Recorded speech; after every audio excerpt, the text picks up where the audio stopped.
Hi everyone, I'm Katie. I'm a structured literacy dyslexia specialist. Welcome to PD and Pieces. Today we're going to be talking all about the dropping rule. So, what is the dropping rule? Okay, there are three main suffix spelling patterns in English, or three great rules, and the dropping rule is one of those three. The other two are the doubling rule and the changing rule. So, you can watch those videos to learn about those specific suffix spelling rules as well.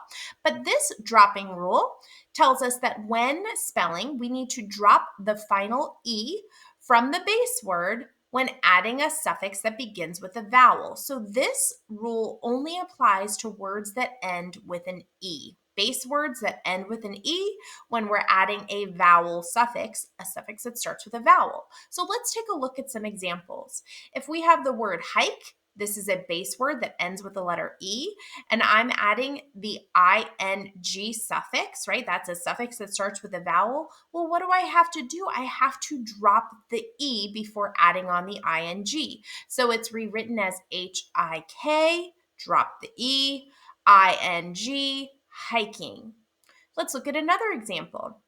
In the word fade, and I want to add on the suffix ed to make it faded. Okay, so this is a base word that ends with an E. I have to add on a suffix now, and this suffix does start with a vowel. So as I rewrite it, I'm going to drop the E. Watch. FAD, drop the E, ED, faded. Okay, now let's look at the word dance, and I want to make it dancer, one who dances. So this is a base word that ends with an E. I'm adding on a vowel suffix or a suffix that starts with a vowel. So watch how I rewrite it. DANC, drop the E, ER, dancer. Let's look at some dropping rule specifics, okay? I like to test the word by asking myself two questions. First, does the base word end with the letter E? If yes, we ask ourselves the second question. Does the suffix I'm adding start with a vowel? If yes, what do we have to do? We have to drop the E before adding that vowel suffix. So let's test it out on a few words. We have the word jump, and we want to add ing, the suffix ing. Well, let's ask ourselves the question. Does the base word end with the letter E? No. So what do? We simply add the ing to make it jumping. How about the word taste? And we want to add the suffix ed, tasted. Okay, does the base word end with the letter E? Yes. Does the suffix I'm adding start with a vowel? Yes. So what do? We have to do? We have to drop the final silent E in the word taste before rewriting it as tasted. Let's look at the word sneeze. Does the base word end with a letter E? Yes. Does the suffix I'm adding start with a vowel? I want to make the word sneezes. It does. So what do I have to do? I have to drop that silent E before rewriting the word as sneezes. Let's look at some more. How about the word like? We want to add the suffix ness. So does the base word end with the letter E? Yep. Does the suffix I'm adding start with a vowel? No. So we can just simply add on the suffix as we rewrite the word likeness. How about the word worsen? Okay, I want to write that word worsen. So does the base word end with the letter E? Yes. Does the suffix I'm adding start with a vowel? Yes. If two yeses, drop that final E when you're rewriting the word worsen. And finally, the word store, and I want to make it plural, stores. Does the base word end with the letter E? Yes. Does the suffix I'm adding start with a vowel? No. So we simply just add on that suffix s when rewriting the word stores. Hopefully now you can see how to test the word to see if we actually do apply the dropping rule.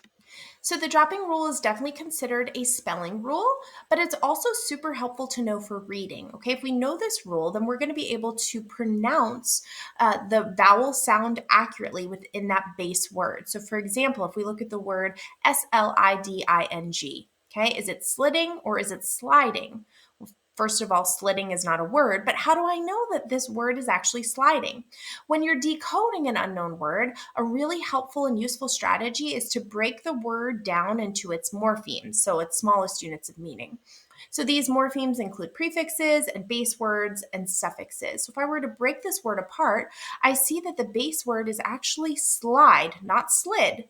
And then I know where that E went, right? Because when I added on the vowel suffix ing, I know the E was dropped. So it gives kids just insight into why words are spelled the way that they are, and then knowing how to pronounce the vowel sound. It's an I sound, not an I sound, because that silent E was at the end. It just got dropped when I added on the vowel suffix. Let's look at some other examples. The word is finest. Is it thinnest or finest? Well, knowing about the dropping rule is going to help you to break this word apart. The base word fine plus the suffix est, finest, where did the extra e go? It got dropped. So you'll see now how knowing this rule helps with our reading and helps specifically with how to pronounce that vowel sound within the syllable.